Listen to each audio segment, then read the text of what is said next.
ಇಲ್ಲಿ ಬಂದಂತ ತಮ್ಮೆಲ್ಲರಿಗೂ ನಮ್ಮ ಶಿರಷ್ಟಾಂಗ ನಮಸ್ಕಾರವನ್ನು ಅರ್ಪಿಸುತ್ತಾ ಈ ಕಾರ್ಯಕ್ರಮ ಶುರು ಮಾಡ್ತಾ ಇದ್ದೀವಿ. ನಿಮ್ಗೆ ನಾನು ಆಲ್ರೆಡಿ ಹೇಳಿದ್ದೀನಿ, ಈ ಮಿಸ್ಟರ್ ಅಂಡ್ ಮಿಸಸ್ ರಾಜ್ ಅವರ ಚಿತ್ರ ಬಹಳ ಇಷ್ಟಪಟ್ಟು ಕಷ್ಟಪಟ್ಟು ಎಲ್ಲರ ಒಂದು ಸಪೋರ್ಟ್ ತಗೊಂಡು ಮಾಡಿದ್ದೀನಿ ಅಂತ. ಸೊ ಎಲ್ರಿಗೂ ನಾನು ಅದನ್ನ ಈಗ ಹೇಳಕ್ ಇಷ್ಟಪಡಲ್ಲ.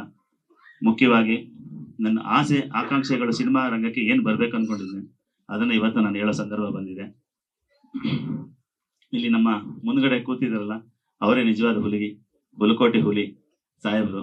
ಸೊ ನಾನು ಅವ್ರ ಮನೆ ಮುಂದೆ ಆಟ ಆಡ್ಕೊಂಡು ಬೆಳೆದಂತ ಹುಡುಗ. ಸೊ ನಾನು ಬೆಂಗಳೂರಿಗೆ ಬಂದು ಸಿನಿಮಾ ಸೇರ್ಕೋಬೇಕು ಅಂದಾಗ ನಾನು ಅವ್ರ ಹತ್ರ ಹೋಗಿ ಹೇಳ್ಕೊಂಡೆ.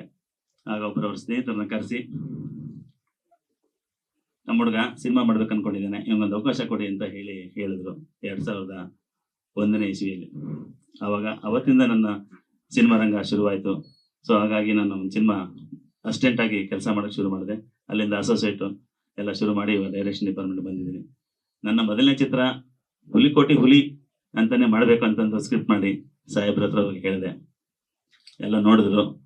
ನೋಡಿ ಅವರು ಊರಲ್ಲಿ ಇರ್ತಕ್ಕಂಥ ಎಲ್ಲ ದೊಡ್ಡ ದೊಡ್ಡ ವ್ಯಕ್ತಿಗಳನ್ನ ಸೇರಿಸಿ ಕತೆ ಬಗ್ಗೆ ಎಲ್ಲ ಚರ್ಚೆ ಮಾಡಿದ್ರು. ಸೊ ವಿಷ್ಣುವರ್ಧನ್ ಸರ್ನ ಅವಾಗಲೇ ಹಾಕೊಂಡು ಮಾಡ್ಬೇಕು ಅಂತ ನನ್ನ ಆಸೆ ಬಹಳ ಆಯ್ತು 2005ರಲ್ಲಿ. ಸೊ ಅದು ಯಾಕೋ ಕೈಗೂಡ್ಲಿಲ್ಲ.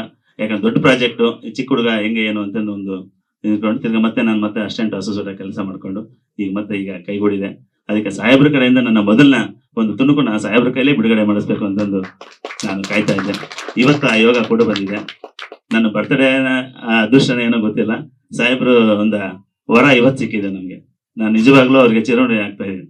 ಯೋಗ ಅಂತಾನೆ ತಿಳ್ಕೊಬೋದು. ಅಂಥದ್ರಲ್ಲಿ ಇವತ್ತು ನಾನು ಅವ್ರನ್ನ ಸ್ಟೇಜಿಗೆ ಕರ್ಸಿದ್ದೀನಿ ಅಂದ್ರೆ ನನ್ಗೆ ನಿಜವಾಗ್ಲೂ ಒಂದು ಖುಷಿನೇ. ಯಾಕಂತ ಹೇಳಿದ್ರೆ ಹುಲಿ ಅಂದ್ರೆ ನಿಮ್ಗೆ ಗೊತ್ತು. ಯಾಕಂತ ಹೇಳಿದ್ರೆ ಅದು ನೋಡಕ್ಕೂ ಚಂದ, ಕೆಲಸ ಮಾಡಕ್ಕೂ ಚಂದ ಅಂತಂದ್ರೆ ಸಾಹೇಬ್ರು ಎಲ್ಲ ಒಂದು ಒಳ್ಳೆ ಕೆಲಸಗಳನ್ನ ಮಾಡಿರೋದನ್ನ ನಾನು ಇಡೀ ಗದಗ ಇದರಲ್ಲಿ ಕಣ್ಣಾರ ನೋಡಿ ಬೆಳೆದಂತ ಹುಡುಗ. ಸೊ ಹಂಗಾಗಿ ನನಗೆ ಭಾಗ್ಯ ಸಿಕ್ಕಿದೆ. ಅವ್ರು ನನ್ನ ಟೀಸರ್ನ ಲಾಂಚ್ ಮಾಡಿದ್ದಾರೆ. ನಾನು ಜನ್ಮ ಪೂರ್ತಿ ಅವ್ರಿಗೆ ಚಿರೋಣಿ ಆಗಿರ್ತೀನಿ. Thank you very much sir.